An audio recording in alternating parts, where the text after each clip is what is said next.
Balik lagi di Kawanua Pagi. Pemirsa, demam Piala Dunia sudah parasa di mana saja, termasuk di tingkat kelurahan. Salah satunya di Kelurahan Kampung Pisang, Kota Ternate, Maluku Utara. Warga tampak antusias beuni bola sama-sama dengan mulai dari orang dewasa sampai dengan anak-anak. Dorang basorak saat dorang tim yang dijagokan bacetak gol. Antusiasme warga Kota Ternate, Maluku Utara menggelar nonton bersama atau nobar pertandingan sepak bola Piala Dunia terbilang cukup ramai.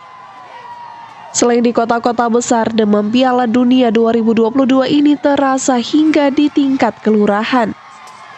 Salah satunya di Kelurahan Kampung Pisang, Kota Ternate tampak pada Selasa malam dalam pertandingan Argentina melawan Arab Saudi. Penonton tidak hanya orang dewasa, melainkan remaja bahkan anak-anak antusias memadati lokasi nobar. Budaya nobar ini sudah dilakukan warga sejak belasan tahun silam setiap pegelaran Piala Dunia, di mana warga secara kompak menyediakan segala fasilitas untuk bisa mengadakan agenda nobar laga sepak bola 4 tahun ini. Di samping itu, penonton juga mendapatkan door prize atau karcis berhadiah. Keseruan lainnya terlihat pada fans yang memakai seragam tim hingga bersorak saat tim unggulan mereka mencetak gol. Di nonton bareng di Kampung Pisang itu dari berbagai event, kami di Kampung Pisang seperti itu. Apalagi memang Piala Dunia seperti bola seperti ini. Memang berbagai fans, ada yang mendukung Argentina, ada yang mendukung kesebelasan lain. Ini menjadi hal biasa.